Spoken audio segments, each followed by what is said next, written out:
물론 논술은 암기 과목이 아니에요. 하지만 기출의 역사를 이해하면 문제풀이가 훨씬 쉬워지는 것도 사실입니다.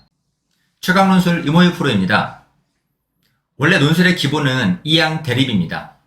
항상 대응상을 찾아내는 게 문제풀이의 기본이죠. 비교 문제는 2개에서 3개 정도의 제시문을 대립시키는 거고, 분류는 4개가 넘어가는 좀 더 많은 지문들을 대립시키죠. 비판 문제는 대립되는 쌍 중에서 한쪽에서 반대편에 비판하는 거고, 입장을 선택하는 문제는 대립되는 2쌍 중에서 한 쌍을 선택하는 문제입니다. 이렇게 거의 모든 문제들의 기반에는 이항 대립 구조가 깔려 있어요. 근데 이런 대립쌍들은 엄청 다채롭긴 하지만 완전 무한한 건 아닙니다.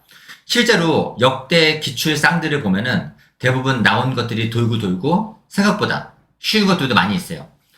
실제로 역대 기출 쌍들 중에서 역대 1순위는 되게 쉬웠어요. 누구냐? 긍정적, 부정적. 쉽죠? 2순위는 개인적, 사회적이었어요.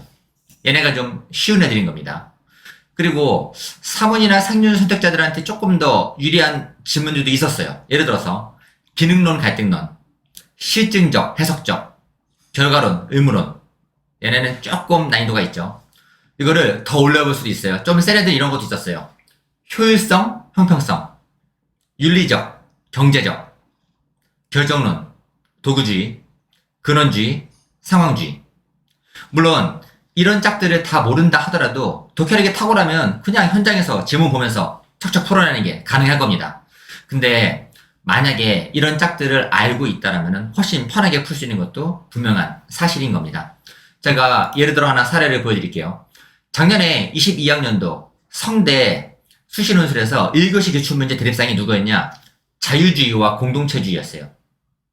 아시는 건가요? 자유주의와 공동체주의. 물론 알면 좋은 거예요. 근데 몰라도 사실은 기출을 풀어보면은 정말로 모를 수가 없는 짝이 되는 겁니다. 예를 들어서 연세대 2020학년도 모의논술의 주제는 개인주의와 세계시민주의였고, 성대 2016년도 수시 인문 원 주제는 개인주의, 집단주의였어요.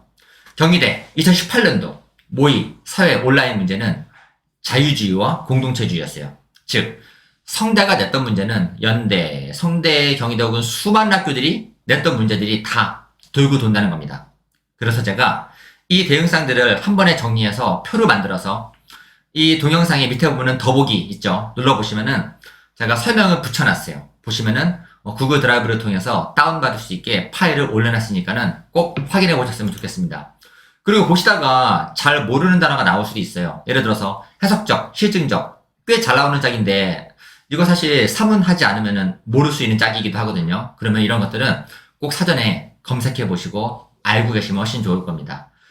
암기는 아니에요, 사실. 말씀드린 것 같이. 논술은 얼마든지 독해를 풀 수 있지만 약간의 배경 지식이 있으면은 돌고 도는 문제 범위 내에서는 충분히 편하게 풀 수 있는 겁니다. 그래서 이렇게 기출의 역사를 정확하게 이해하고 이를 바탕으로 문제를 잘 풀어서 문제를 훨씬 더 빠른 시간 내에 쉽게 풀어서 논술 합격에 한 걸음 더 다가가기를 진심으로 기원합니다. 자, 지금까지 최강논술의 이모유 프로였습니다.